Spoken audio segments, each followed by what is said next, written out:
Welcome to the Redbeard Embodiment Podcast. I am your host, Alex Greene, and I'm on a mission to bring the power of embodiment to people all around the world. In this podcast, we explore how embodiment practices, trauma healing, and knowledge about the human nervous system can help us find our ground, discover new sources of meaning, and create connection in an ever-changing world. The deepest change is embodied change.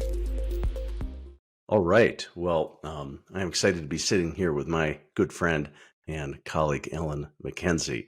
And Ellen's been on this podcast before. Earlier, one of the earliest podcasts, we were talking about Zen bodywork integration. But today, we're going to talk about TRE because Ellen has had a long TRE journey, both of ours somewhat in parallel. And she's also a TRE trainer for Redbeard and as well as a practitioner in our Madison location. So so the main kind of goal today is to hear a little bit about your own story of finding TRE, what led you to it, and then we'll talk about the unique ways that you're integrating it into your practice. Happy to have you here. Thanks so much. Thank you. It's a delight to be here. So where should we start? Well, do your, I call it the origin story. So, what's, and go as far backwards in time as you need to, but to set the scene for why, when the unusual process of tremoring came your way, why it was a click for you. So, yeah. Yeah. Okay, cool. So when I was introduced to TRE, I was in a phase in my own career where I was working with people individually with a therapeutic lens. I hadn't gone through my formal yoga therapy training. I was getting ready to start that, but I had a 300-hour therapeutics training. And so it was really just chewing on this. How am I helping people? What that was like my driving mission in my work, right? Like, how am I keep refining? Okay, but wait. But back this up just slightly in case somebody doesn't already know you. So Okay. You're a yoga teacher, yoga therapist, just, yeah. Okay. Got it. Okay. So, all right. So I'm a yoga therapist. I work with Hanna Somatics. I'm also a TRE provider as an integration body worker. My entry point to body-based work, somatic-oriented work was through yoga. And that was sort of like my thing. And when I was introduced to TRE, I was working therapeutically with folks. I was still working a lot in group settings, classes. I was running a yoga studio. And you and I, through our friendship, we were kind of, I always tell people we're each other's guinea pigs. So it's like, okay, I'm doing this new thing. And, can we work together on this? Can I practice with you? So when you were introduced to TRE or going through your training, you circled around to me to say, hey, I got to do some practice stuff. Can we play around with this? And I was like, that sounds weird, but sure.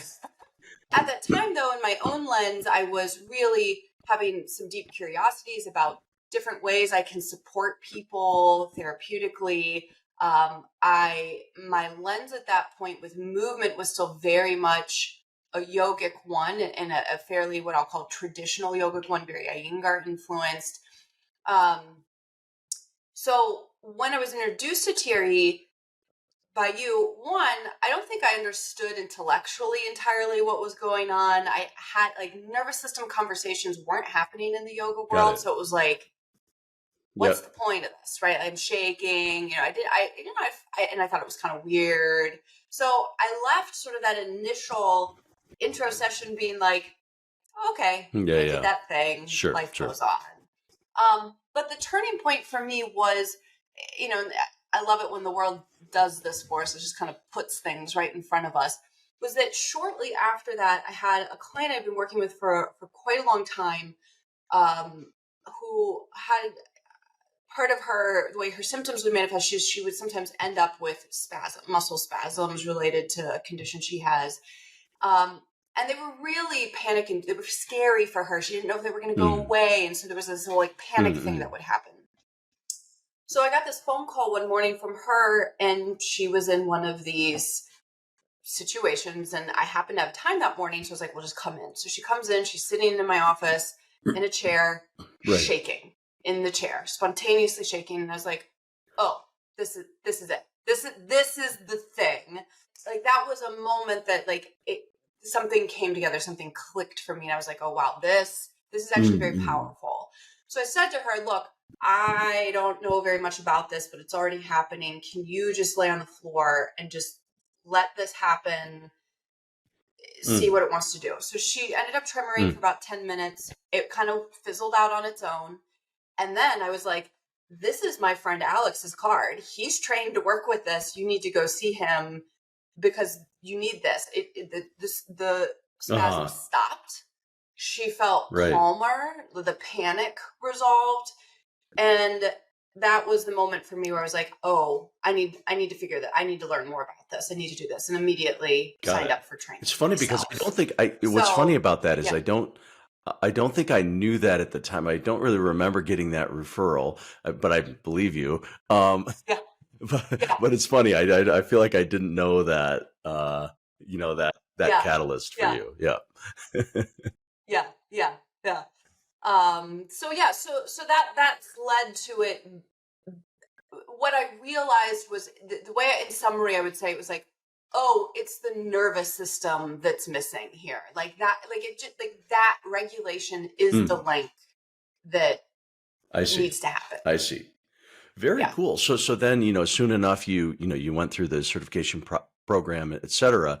And what did that theme of bringing in the nervous system, you had deep yogic training at that point with the robust lenses included in yoga therapy from Ayurvedic and otherwise energetic systems, Eastern physiology, things like that. What was the process of integrating sort of a Western nervous system lens within your pre-existing framework? Part of the reason I'm asking that is I had to do that process sort of after my like Zen training and then getting so interested in the Western science. So I kind of had my own version of that, but I'd love to hear what that was like for you. Yeah. Okay. So for me, there's a specific lens from yoga therapy that I've always really resonated with, and it's called the koshas. And essentially, long story short, there's sort of like layers to our experience of self, right? There's different entry points. It could be through the breath, and the breath can impact the body, and the body can impact the breath, right? And communication goes from deepest to outwards, from outwards to in. Anyways, once I learned the polyvagal theory, understood how to look at a person through that lens, it was like, oh, the koshas actually became more potent for me through that. Because, I love sort of the unknown of, was this really spiritual experience I just had actually just a nervous system experience? Yeah. Both, right? Like it was really freeing. I love that. We're going to make a short of that clip. Okay, keep going. Right? It was really liberating, and just this opportunity to go like, this is so complex, we can't pin it down. But we all have a way we relate to it, a way we name it, a way we find meaning in it. And I think what the nervous system did is let me just lean into that in a different way. It also helped me to understand why, for some of my clients, it felt like we were kind of rinse or like wash, rinse, repeat. Like we were doing the same thing over and over, and we're just in this cycle. And I felt like, how do we break this cycle of like, you see me, you feel better, you go home, it falls apart again. And then we are doing this over and over again. Was that we weren't getting enough into the nervous system. Like we needed to really focus there. And then that has made the other work that much more potent. So it's impacted my lens in many ways, in many layers, but really Yeah, it's profound so change interesting. for I me. love that. Yeah, Yeah. just yeah, I guess I would just want to resonate with that. The thing I laughed at there, where you said, is this spiritual experience just a nervous system experience? And then somehow it's a both and then, you can lean in. Yeah, very similar for me in the sense that, to me, paradoxically, there's something very empowering about normalizing that yeah, we're human beings, we have big experiences, emotional, what we call spiritual, but having to do with meaning, our sense of connection to self, and there's actually something very liberating about the flexibility of, hey, we can interpret that in different frameworks, and something that Yeah. I've come to appreciate over my years of practice has been, that those so-called spiritual experiences or deep transformational experiences, like, to me, they've become sort of like normal in a way, and natural. And of course, might have an experience like that. You're in a human body with a human nervous system. Why wouldn't you have access to that kind of experience or state? So I hear a little bit of that maybe in your description. Yeah. And I think too, to go even maybe another step further with that, my clients come in with Right. their own belief systems, histories. And for some of my clients, if I talk Yeah. about energy, they're like, Right. you're a lunatic. Yeah. I'll see you Yeah. later. Yeah. Right? But for some people, if I'm using kind of jargon associated with polyvagal theory, they've no connection to that. It feels clinical, but they feel Yeah. a chakra, right? So there's this ability to be Yep. flexible, and we're really just talking about the Right. same thing, a Totally. human Well, experience. yeah, yeah. And Awesome. yeah, Okay. So just for any listeners, we've polyvagal theory has come up in this podcast. But give us like I don't know, 1 to 2 minute, not a big lecture, but just somebody who doesn't know what the polyvagal theory is, but they've heard of it. Just hmm what are some of just the broad strokes of that? yeah. Yeah. Yeah. So, I mean, okay, in the simplest way, I think to me, the polyvagal theory is a way of understanding and relating to our nervous system, identifying sort of the range of experiences that our nervous system can have that are all healthy and adaptive for Mm. survival. And in some cases, or hopefully more typical is also for thriving, not just Right. Right. surviving. Um, but there's this range of experiences we can dip into through what we call the sympathetic nervous system, which helps us to either engage with a situation or get away from a Nice. situation. Or if we're really safe, we can be playful and passionate and Right. Right. vibrant, right? And then there's this other side of our nervous system, what we might call the parasympathetic, which can help us in situations kind of numb out as needed or disconnect Mm. as needed to Mm. protect us. But that can give us access to deep states of relaxation, deep spiritual experiences, Yeah. settling, and that this whole range is really important Mm. for our nervous system. Some of us get kind of stuck in a rut Mm. with that. And so part of what the work we're doing, from my perspective, would be that we're helping us come back into that flexibility of our nervous system to be able to experience a range of felt experiences and know how to empower us to work with those Awesome. I love that. And I experiences. love how you never used the word ventral vagal complex or dorsal vagal complex. Good. Kudos. Kudos. You're welcome. Kudos to you. Yes. You're Nice. welcome. Nicely done. Um, Thanks. uh, Wonderful. So I know that kind of staying on this theme of, nervous system lens, but in the yoga background, because I know you've Yeah. taught some workshops for yoga Mhm. people, about that, bringing in Mhm. polyvagal theory, from a yogic lens. How is that received? Do other people with a yogic, framework, are you seeing like, oh yeah, that the Yeah. polyvagal theory or a nervous system model is giving value to some of your colleagues, peers, students in the yoga world? Yeah, Yeah, absolutely.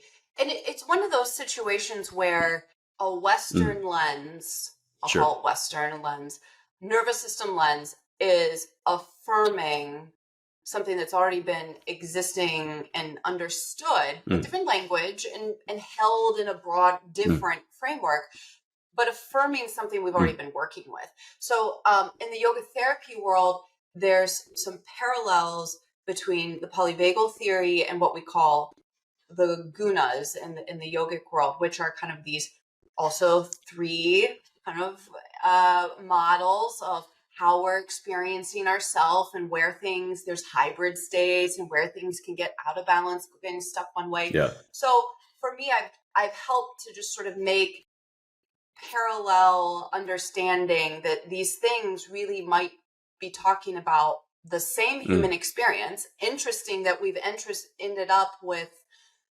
similar language to describe the experiences of sympathetic or rajas in the guna world, or ventral and sattvic in, right, that there's parallel in how we describe those experiences, and that we can just move from there and understand how these are actually reinforcing each other and finding Super meaning through interesting. that. I guess for me, being very elementary in my yogic Ayurvedic, but I get curious too about like the doshas and Pitta, Vata, and Kapha. Oh Do yeah. you look at that sometimes from a comparative lens? Well, so yoga's a lot of, there's like things that build, there's concepts that build, right? And if you think of it as like, so the most basic and then it gets more complex, the gunas are sort of the Base layer. base foundational. So the doshas come off of the gunas, and like how the elements come together is very informed by that. And so if you were doing an assessment around doshic stuff, you would also be considering Gunas.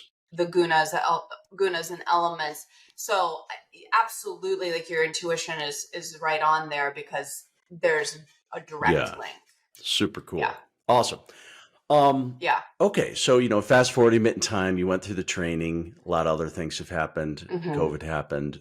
We've been doing our certification training for 4 years now, something like that, both online, in person. So a lot of, you've been teaching a class consistently for a number of years, 2, 3, 4 years, around integrating TRE with somatics. I want to talk about that in our conversation here in a minute. So anyway, but so time has gone on, and at least to my eye, tremoring has been a block within your context of yoga therapy and other stuff.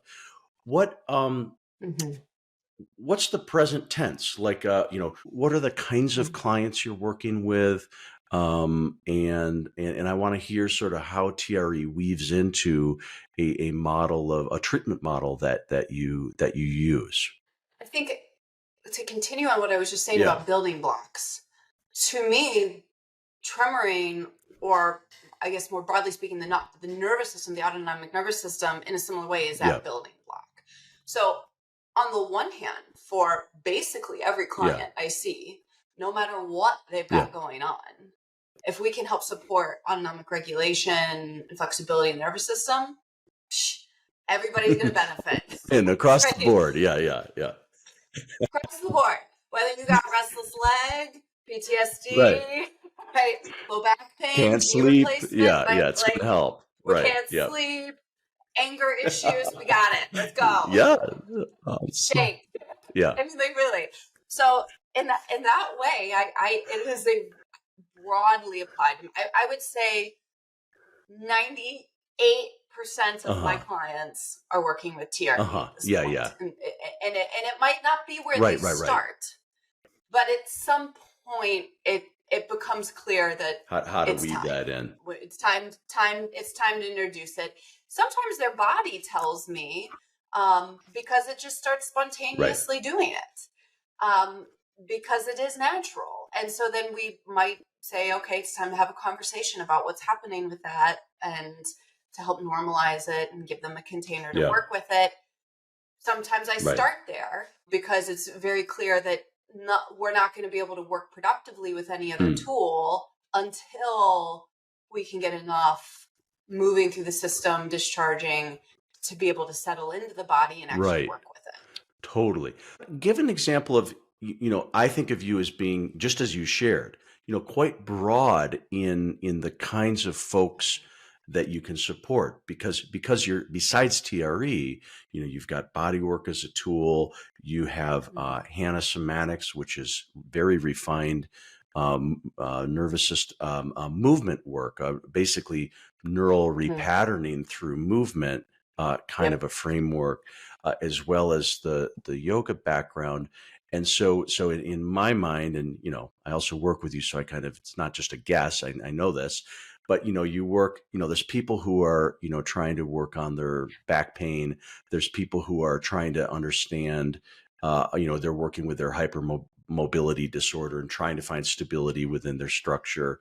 But then there's people with anxiety. There's people who explicitly are coming for nervous system dysregulation or emotional processing or traumatic recovery, which, from an outside observer, I mean, for us, at least me anyway, and I think you, it's become normal that all these broad, musculoskeletal, mental health, that these things fall under, can fall under one umbrella. Can you just speak a little bit to, just sort of the kinds of people who are finding you, and the process of, some people are coming to you for nervous system work, and so it's probably pretty easy to introduce TRE as a very powerful nervous system regulating technique. But some people are saying, hey, my back pain, and you're having to educate them about the component of the nervous system. Can you just sort of speak to that broadness a little bit, for just imagining somebody who that would be new territory? Yeah. Well, I'll start by saying, I think one of the gifts of COVID is that because of the intensity of that experience for the world, I think so many people are much more, the ability to deny the connection between the mind and body and the impact, it's like, that's gone, right? Like, they're connected, right? I was so stressed out, and then I was grinding my teeth, and then I started getting headaches, and then so I think that helped people see it, and I don't have to work so hard anymore to explain that connection to people, but I absolutely still do. So I guess I'll give specific kind of like pretend examples. So have somebody coming in, chronic, long history of knee pain. They're losing mobility. They can't do the things they love anymore. Maybe they feel frustrated, or maybe they feel afraid. What does this mean for my long-term aging? I want to be able to get down on the floor, right? They start projecting out about that. Well, that's stress, right? That's stress. This thing that's happening in their body is stressing them out. Maybe they've been losing sleep over it, or maybe they're starting to have like shoulder tension. So what I try to do is help people see how this physical experience is not just a physical experience right out of the gate, right? And I do that in part in my intakes, like with questions I ask. So your knee hurts. Well, how are you sleeping? Are you having anxiety about it? Right? I start weaving that from the beginning to help them understand that.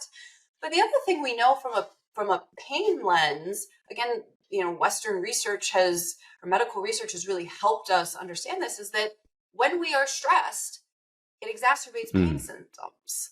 So we can get in this loop where we have pain, it creates stress, the stress creates more pain, and then it. So part of what I invite people into is well, how do we cut through that cycle? How do we help you manage the stress of the pain? And then we'll also work with what's actually happening structurally in the body, right? So I start to connect that from the beginning. The other side of the coin is someone's maybe coming in with history of panic attacks. They're missing work because of it. They're not sleeping well. They're having gut issues. So for that person, they're maybe already there going, I need my nervous system to feel a little bit better. I need to regulate. And for me, then I can also start to work with them on, okay, so you're having these chronic headaches. You feel a lot of weight and tension here. When you feel that, it makes you worried. You're going to start to have a panic attack. Sometimes I'll say to folks, are you anxious because you're tight, or are you tight because you're anxious? It goes both ways. So if we can help you get out of this tension Mm. pattern, right, help you release that, that might actually change your experience of anxiety or the frequency or the intensity of it, because we're helping your body get out of this cycle. For me, it starts from the very beginning. The first conversation I have with folks is like, I'm looking at this broadly. Let me invite you into how I might be able to see your experience. Does this resonate for Nice, you? nice. Well, okay. So here's another thought and question for you that comes up, I think, a lot, especially for for our TRE students. Because you and I are certifying people. So, Yeah. but also our clients as well. And I'm curious about your version of this because one of the reasons, I assume you agree with this, but at least one of the reasons new folks are coming into Redbeard, and I'm having a conversation with them, and I'm describing TRE. One thing that I often am saying is that TRE is a really important component of the things that we offer, not just as individuals, but even just as the company at Redbeard. And part of the reason is one, it's a super direct way of accessing the autonomic nervous system, and when it's a good fit, which it usually is, it's a powerful self-regulating tool. And that it's really that our style is to work with you individually first, typically, and there's a lot we can do in facilitated sessions. And then another very valuable attribute of TRE is when a person feels comfortable and safe with it, they can independently practice. And for many people, it becomes a lifelong nervous system tool, sort of like brushing their teeth or something like that, but for managing their autonomic nervous system. And so that idea of that we can provide somebody an education about their own nervous system, and then something that they can use independently is such a valuable aspect of it. At the same time, facilitated TRE work can help deepen, can provide a container. There's so much value, richness that happens in facilitation, one-on-one or in group. So coming into the question that I think some of our students have is, could for you speak to that difference? What's the value of somebody learning to tremor and using that as part of their own self-care, and then also how it shows up in your treatment room in terms of facilitated work? Well, one of the things as you were talking, I was really feeling into is that we're social creatures. We thrive through connection, and for me, that's actually one of the most important things about my work is that and I don't even mean this in like an egotistical sense, but like my ability to show up for you is part of the therapeutic process. And that's really like, as a provider, that's like, if you can't show up and hold space in a safe space, doesn't matter. You could be as educated as anyone, and it just doesn't matter. Like, you have to be safe. And I think, but I want to highlight that because when we're introducing someone to TRE, this is something we have in every other situation in our life been conditioned to absolutely not do. Hold it together, be strong, get it done. And there's something I really think it's counterculture, and I mean that in like the good way, to renormalize this, to get back to that spontaneous self-regulating capacity, but that it can be a little bit bumpy because the conditioning is deep to not do this. So for me, I think there's a huge benefit of one, just learning this with someone, because they can help normalize it, help you understand it. Is this okay? Is this normal that this is happening this way? Do other people do it this way? These are really common questions I get, and I can help people relate to their experience and hopefully trust it. And then as they build that trust within themselves, to me, that's when they can really thrive independently, because they feel safe with it. They've had enough support to then kind of launch independently, and then they can take the reins from there with that said, to your point that, yeah, continuing facilitated work can be incredibly powerful because there's nothing like being seen. There's nothing like someone holding space for you and being curious about you. That's its own therapy. And so for me, even with some of my longer term clients, it's like we keep coming back and having these experiences because it does change things. And having someone else see you can help you see yourself and things that you don't know what you don't know, because we're all in there kind of stuck in ourselves. And for someone else to see us can help us expand the lens. There's definitely also things around, you've got history of injury or scar tissue or frozen areas, kind of either energetically, psycho-emotionally. Just the continued work can help just keep refining that, peeling off more layers, just going deeper over time. So would you say, that's what I'm asking about. So for you, is it common where, again, thinking about kind of your, the treatment, the blending of things, movement work, body work, TRE work, is it common for you that there's a phase of a lot of fairly active TRE where, and then, so you've gotten some very good, they're understanding their nervous system better. They're feeling safe with it. They've been seen, all of those powerful things. And then now, maybe you're still doing it, but maybe less. Maybe now you're shifting into where your one-on-one work is maybe steering towards one of those other modalities. But the fact that they're doing it on their own is still in the background as part of their process. And then maybe periodically you're like, okay, let's have it be a TRE day today or something. I'm just curious about how that works for you. I like that phrase. Maybe today needs to be a TRE day. That is like a thing I say. That's the thing I say too, or my clients say. I think today's going to be a TRE day. Yeah, I just need to. So sometimes it is that intentional. It's like we sit down, we're saying hi, we're talking about, okay, how's life been since I last saw you? And it's like, oh, okay, we got it. Today's a TRE day. Other times where what I love about TRE is once it's normalized, I'm going to say you, but I also really, it's both an I statement, but I do see this in other people. So we, I guess, is the better pronoun there.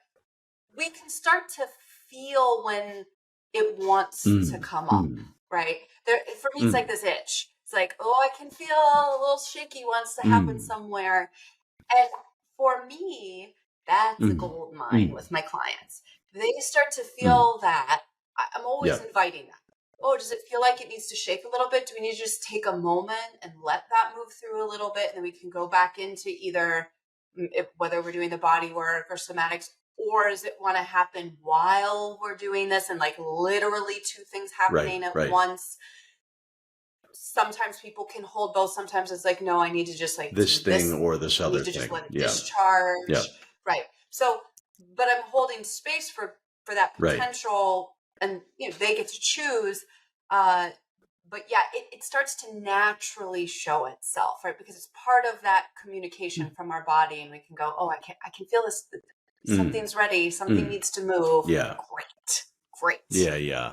No, I think that's a good way to put it. And where I'm resonating is especially in the body work slice of my work, where that was my original excitement with TRE was just, in those first few years I was doing all body work at the time. And when I discovered TRE, it explained what I was already seeing, which is people spontaneously tremoring on the table, which had happened to me, which was my origin story.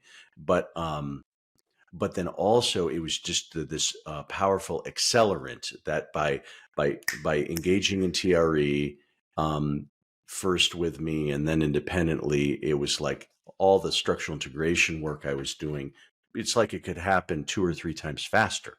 The muscles would release because the nervous system became a participant rather than, sort of this unknown territory. So and then the idea that that once TRE is introduced and known and welcomed and felt, and that then the likelihood of it arising, even in a body work session, and then organically being able, okay, great, okay, so tremoring is happening. Let's let that continue to happen, or let's pause and just let's let that release happen. And okay, now we might go on with the opening up some connective tissue or whatever it is that was happening. So yeah, I'm just Yeah. thinking for myself. I really resonate with that phrase that the nervous system becomes a participant. It's like this entity in the Right. room. We're all feeling into Yeah. it. I love that. I think that's exactly Nice. it.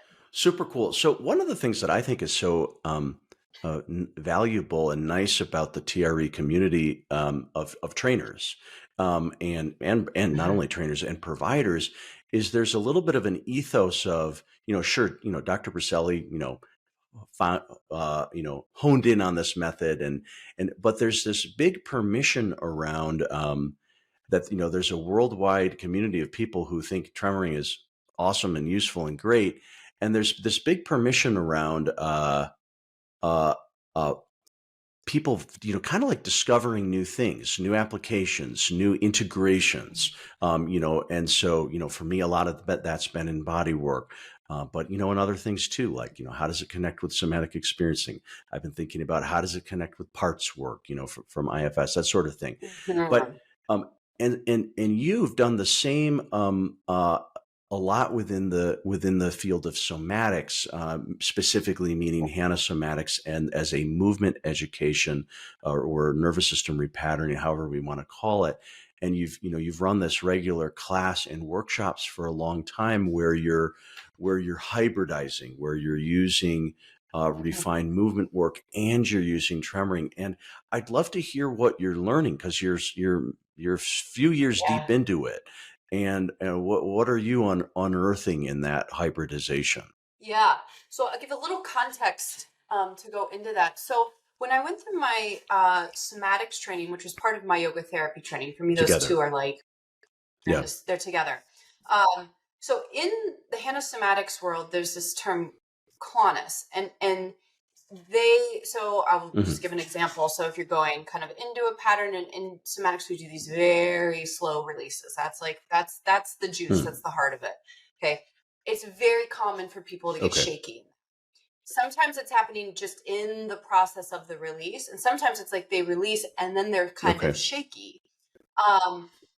When I was going, I had done my TRE training, and then like basically kind of the day I graduated TRE training, I was starting therapy training, my Hanna Somatics training.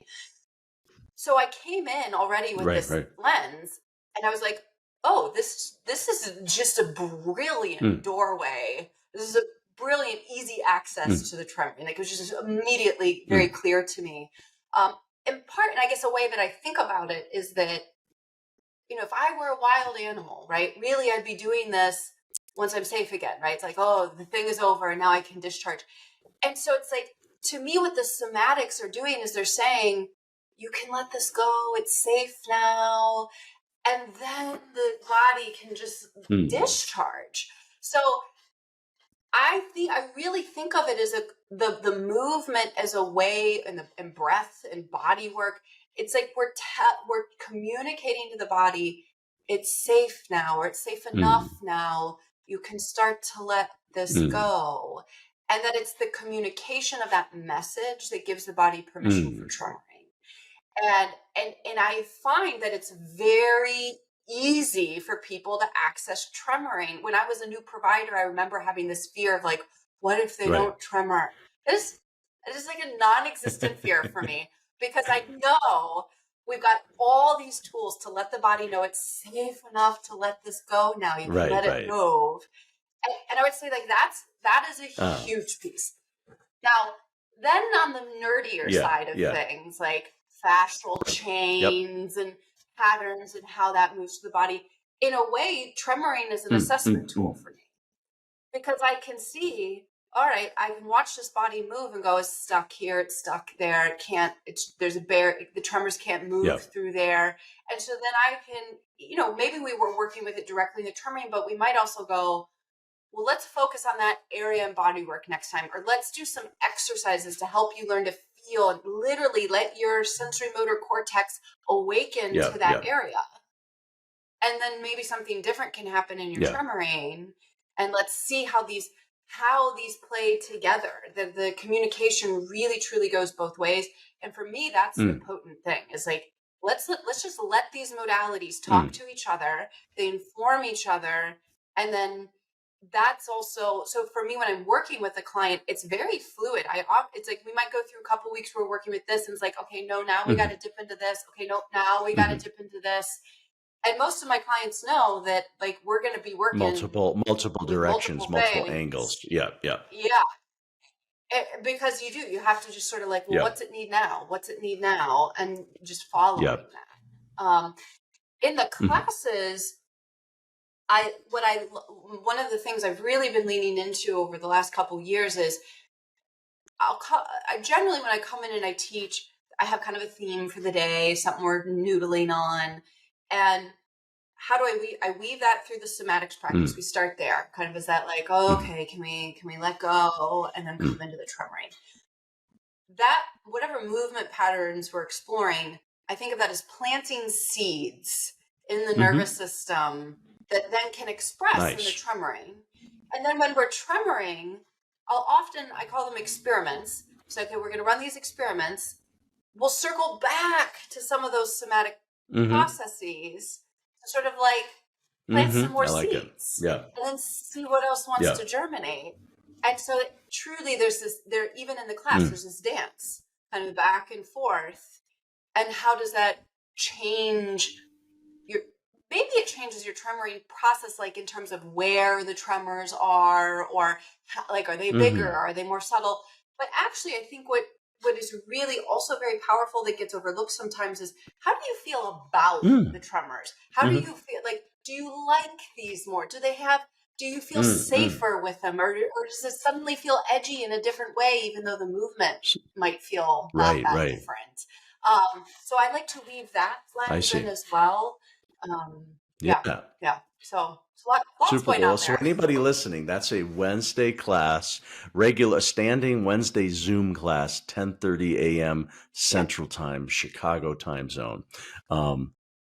Experienced Yeah, tremors, not for please. beginners. Yeah. But this is once you've already known tremoring and enough that you feel safe and regulated. Then Ellen's class is awesome for deepening, just as she's explaining here, finding more richness, nuance, and exploration within the self. Well, let's take the last part of our time just to talk about the certification program, because you and I have really sort of done that together. And it coincided with COVID, and we were like, but then we went online, and we've had so many, amazing cohorts. We've done a lot of our trainings together. Now we're doing some independently because of geography. You're doing this model of where people can join you in person in Madison, Wisconsin, and you've got the tech set up so that people can come in remotely, which is so interesting. And you've got an upcoming program starting in December. What's the what I'm trying to think of a good question. I guess maybe here's a good question. What do you think is unique about how you're teaching the certification these days, as compared to, say, 4 years ago when we began? Like, what are you doing now that that's sort of distinctive to your the class, the groups that you're leading? Well, I think the hybrid model is one piece, a kind of an obvious piece that I am actually really excited about. In part because most of the people going through our certification are going to be working both in person and online. And I think actually having the learning group hybrid helps us to stay connected to both of those pieces throughout. And in this group particularly, we're going to have some people flying in for module 1, but then module 2 they'll do online, and then they'll come back for module 3. And I'm really excited about their having the experience in both ways so that they can literally feel, oh yeah, like different things happen here, and there's benefits to both. There's slightly different containers, so that they'll have that as a really embodied experience. And I think that for me and my approach to training, the embodied experience is so like that's my foundation for that. And going back to this idea of building blocks, the embodied experience is hugely important. So they'll have this going forward. I also, at least for myself as a provider, a lot of people come to TRE training because it was potent for them. It was powerful for them. And it likely for many of them wasn't necessarily like the smoothest thing in the beginning. They didn't just like jump in and feel like, wow, this is miraculous. I feel so much better already. Right. Process. It was a process. Yeah. And I celebrate the heck out of that because I actually think, like for someone who comes in and is like, oh yeah, I love tremoring. I'm like going for 45 minutes. Nothing bothers me. It's great. For me as a trainer, I'm like, all right, you might be the tougher trainee because you got to sense it's not going to be that way for everyone. So someone who can come in from their own experience of having some challenge or some sensitivity. Yep. Some sensitivity actually is going to serve them because they have that embodied understanding. And I really love to celebrate that. And I think that helps create safety for people to just like bring it forward because there's nothing wrong with you. You're a human. There's nothing, this isn't a failing. You're not like dysregulated, can't do it. No provider here. Right.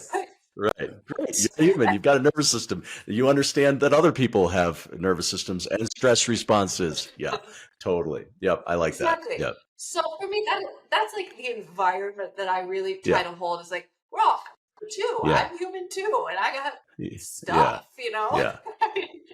And we can just all hold this together and then keep holding it for other people. And so that the container that I'm building as a trainer is very a mirror of what I'm trying to hold for my clients and just reinforce it so we can just keep expanding that. Yeah. Awesome. Super cool. What are you still taking? What are your dates for your upcoming one? Yeah. The first one is December. I don't have it right in front of me. I think it's the 9th we'll put it 10th. in the show notes. Yeah. Put it in the show notes, please. We definitely have some more space available. We've got a good sites group going right now. There are some spots still available. And the whole program takes about 10 to 15 months, something like. Would you agree? Yeah. So this cohort will wrap up. Their module 3 is going to be in August 2024, and then I would say the speedy folks, they will be done maybe in like October. But some people take a year, but so 10 to 12 months is a really typical path for us. Awesome. Well, I'll put all the information in the show notes for that. Thank you. Well, awesome. I know we've got a cutoff, so let's cut off at this point. But thanks for taking this time just to talk all things TRE. I appreciate it. Yeah, it was fun. Thanks, Alex. Thanks for listening to today's episode of the Redbeard Embodiment Podcast. To learn more, visit us at redbeardsomatictherapy.com or send me an email at alex@redbeardsomatictherapy.com. If today's conversation resonated with you, help spread the word by subscribing and sharing with others. Hope to see you next time.